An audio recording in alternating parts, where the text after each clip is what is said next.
like freshmen on campus, things like that. You know, creating like brochures, make sure it was easier for people to use the bus system. Then we formulated into trying to help children, right? Go visit like family members at the jail. There's like a bus system that allows that. Both of those fell through. There we go. Unfortunately, the stakeholders didn't get back to us until 2 weeks later, so we actually kind of scrambled around to try to find a new idea. So we had a list of organizations that we wanted to work with, including the American Red Cross Collegiate Club on campus, but unfortunately nobody got back to us. So we ended up talking to a friend, Julius, in ASI, who mentioned the Children's Resource Network, and decided to give us a shot. And so we called Lisa, and she was more than happy to have volunteers, and so we went out and worked with her, and it was a great experience. We actually got quite a bit of work done, wouldn't you say? Absolutely. I mean, I yeah. felt productive Major. for once. Major. You know? And so it was a good experience, and I think we got a lot done. So now Taylor's going to take over. So as we stated, Lisa is the founder of the Children's Resource Network, and we're very glad that she could take time out today to join us. And she'll be speaking towards the end of our presentation, but right now we're going to give you a background of Children's Resource Network. I'm going to inform you on how Lisa started it up, who the organization helps, what the roles of the volunteers are, as well as what we as a group did for this organization. This organization started out completely by accident. Lisa, while at the pharmacy, was informed by her pharmacist that someone she knew, a single mom with 2 children, was struggling to collect school supplies and clothes for her children. So her pharmacist wanted to surprise the woman by bringing her various types of clothing that her children could wear throughout the school year. And so Lisa, of course, was more than willing to help. She went home and contacted her friends on Facebook, and then within 5 minutes, she received 38 replies. And so she was able to go home and get the school supplies worked out, but she didn't necessarily have the right size clothing for the children. And so the people who replied to her Facebook post gave her 6 bags full of clothes. And so within 48 hours of hearing about this woman who needed help, this woman got 6 clothes and bags for her children that they could use throughout the entire year. After this, Lisa realized that if there's one mom, there must be more moms that need help, as well as children that are lacking the resources that they need to succeed in school. And so she contacted the Lucia Mars School District, asking them if they know of any children who need help, or any mothers or fathers, whoever needs help. And they led her to the Oceana Family Resource Center. And they told her that they have kids coming in all the time who they have to turn down because they don't have the proper resources to clothe them. They don't have enough. And so she went to work. She spoke with 700 parents at back to school night, informing them of what the need was and how she was planning on working this all out. And 6 months later, she was still receiving donations. And so it was clear that this wasn't something that was just going to die down. And this is how the Children's Resource Network began.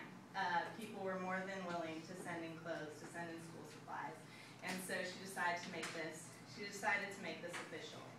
So this is how it began. Now Ariana's going to talk about what the need within the San Luis Obispo community is.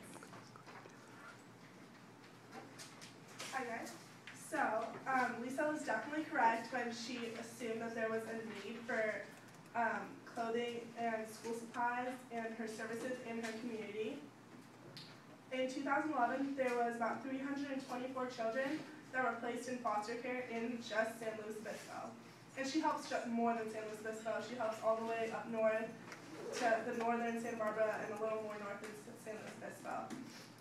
98% of those children in foster care were taken from their homes because of neglect or abuse, including but not limited to caretaker absence, physical abuse, sexual abuse, emotional abuse, and severe neglect. According to the local women's shelter, which is another partner that they have, between July 1st, 2010 and June 30th, 2011, the agency provided the following services to local victims of intimate partner violence: 580 individuals, 320 adults, and 260 children received service from the agency. Of those, 456 were female and 124 were males. And also, according to the U.S. Census Bureau, poverty in San Luis Obispo was at 12.8% of the county's populations, and for children under 18, it was 11.4% of the kids who were in poverty. So there was definitely a large need for her services. As of right now, there's over 3,500 homeless children in the San Luis Obispo County. The Children's Resource Network is also partnered with the Family Care Network, whose program served over 1,800 children, youths, and families in its 20-plus year history. And now the agency has grown to serve over 2,000 children, youth, and families annually in San Luis Obispo and Santa Barbara counties through 17 distinct programs that strengthen, preserve family and individuals. So who does the Children's Resource Network help? Last year, Lisa and her organization helped over 4,500 Central Coast children in need. The Children's Resource Network website lists dozens of organizations they help, but the network caters mainly to homeless children and families, single moms and dads, children in emergency foster care, families impacted by the economy and house fires, pregnant teen and women, and the children, farm, and workers and migrants. A few examples of their partners, other than the Women's Shelter and the Family Care Network, are any family in need who contacts her, the Boys and Girls Club, Cuesta College Youth and Development Program for Young Parents, the Department of Social Services in Arroyo Grande, San Luis Obispo, and Paso Robles, FIT, which is Families in Transition, which also houses homeless students, Transitional Youth Services in San Luis Obispo and Santa Barbara, and CASA, the Court-Appointed Special Advocates. And now, Julia's going to talk to you more. Okay, so I'm going to talk a little bit about like the network today and all the progress they've made as an organization. So today, the Children's Resource Network has become the largest organization of its kind on the Central Coast. What started out as a simple out-of-home organization has now started to expand into many other multiple programs. Within the network, there's the Teens Closet program and the upcoming mobile outreach program. The Teens Closet was recently opened up this past December and is located behind the Arroyo Grande Senior Care Center in order to maintain an need for teenagers who come to pick up clothes. And right next door is the Senior Care Center, and the senior citizens help out by calling and making appointments with kids to come in and get clothes. And we actually went there yesterday, and we went and sorted clothes, and we got to meet someone who helped out at the Senior Care Center. So it's basically like a big trailer with like just like rows of clothes for kids, and the kids come in there whenever they have time to. Like Lisa makes appointments with them or goes whenever they need to, and they get to pick up a bag and like pick all the clothes they need, and they can come in there as many times as they want. And then the mobile outreach program, it's going to be kicking off June 14th. And when Home Depot, they're a sponsor of the network, they're going to completely furnish a custom-built trailer. The trailer will travel to a new place every week with clothes for children ages newborn to 18 in order to reach a greater range of people in need. And we also went to the trailer yesterday. It was just recently created. And we were talking to Lisa about how they funded it, and she said that through applying for grants, donations from sponsors, as well as every time she got donations from just like other people who wanted to contribute, she just saved a little bit.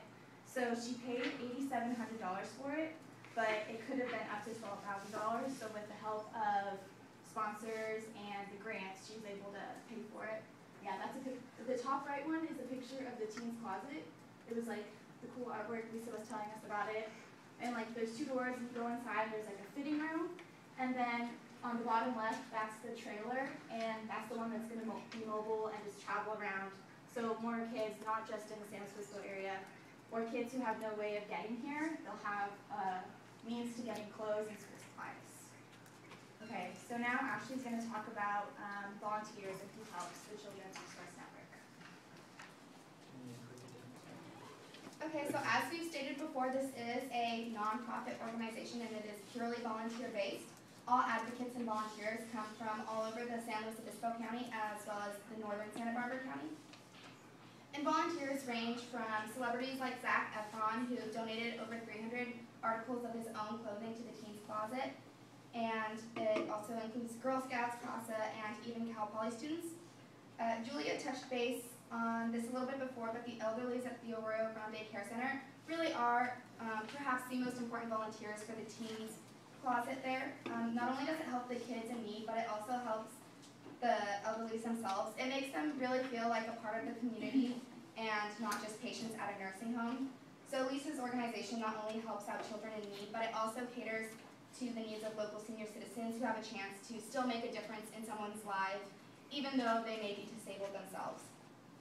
As far as the Cal Poly students go, a group of Sigma Kappa girls were actually the first people to volunteer for Lisa's organization.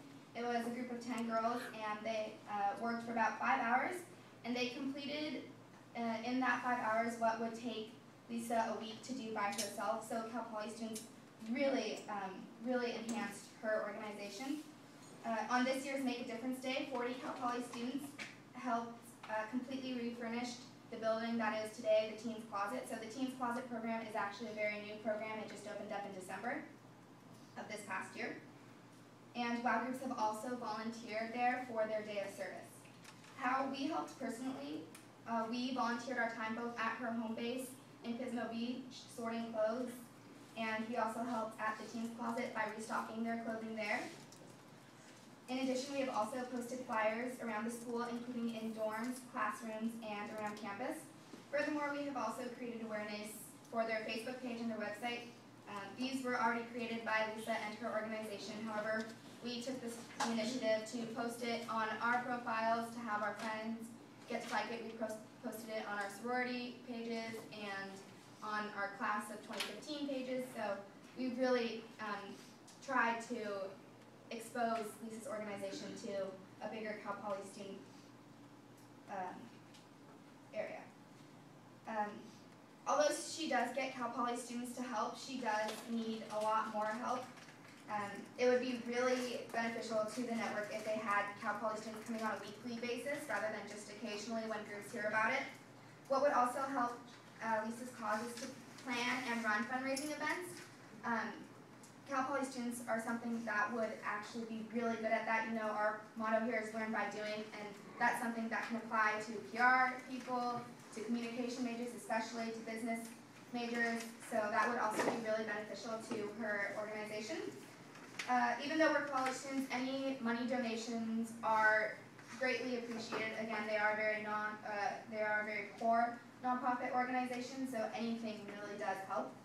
And lastly, you can also get involved with their mobile outreach program, which, as Julia stated, is opening on June 14th at the Home Depot parking lot. And what that does is it goes to a different location every week and helps children in different areas. And in this aspect, this is really cool because as a student, you'd be able to actually see and interact with the children you are helping. And these children are just absolutely ecstatic about getting these clothes. I mean, it's really making a difference in their lives because, you know, going to school with the same clothes on every day is embarrassing and kids can be harsh. So it really is a gratifying experience. Before we invite Lisa up to speak, I think we would like to show a few pictures really quick. So you guys may be wondering what it is like to volunteer. And as we stated in the beginning of our presentation, we had a hard time finding a nonprofit that actually wanted to work with us. You would think nonprofits want volunteers, and so of course they're going to contact you back, but nothing. And so when we contacted Lisa, from the very moment we spoke to her on the phone, she was ecstatic with our involvement. And this is a program where you really do feel like you're making a difference. This is Lisa's garage. this is the first time we volunteered. And as you can see, they have plenty of donations, plenty. And so you see this and you need to go through the donations. You want to make sure that the stuff is new, that these kids are going to feel like they're getting something that's theirs, that hasn't been used before, that's not stained, not broken, has all the right materials. And so first you have to go through that, see what's right. And then you have to then go through the clothes and the toys and kind of separate them by age group. So that way when you bring it to the teens closet, you can have them all in the right section. Our task this day was trying to get one of Lisa's garage doors open. That way when people come to transfer these items to different locations, they can just pull up to the garage and not have to go the roundabout way. And so this was a lot of reorganizing, a lot of moving stuff back and forth, and still going through even more things to make sure that they're proper. And the things that we decided not to keep would go to Goodwill. People come to her house, get the stuff she's not going to use, and bring it over to Goodwill. So things are being put to use. She has, I don't see the picture of what I'm about to talk about, but she has shelving in her garage that has all of the different clothes for all of the different age groups. And what we had to do is that we had to put these in the plastic bags that you see in the bottom picture and then label them. And so there's this big, long process. So it's hard to imagine having to do all this by yourself. And that's why the amount of volunteers is vital for this organization. And so, yes, donating is always an important part, but the volunteer work is what's really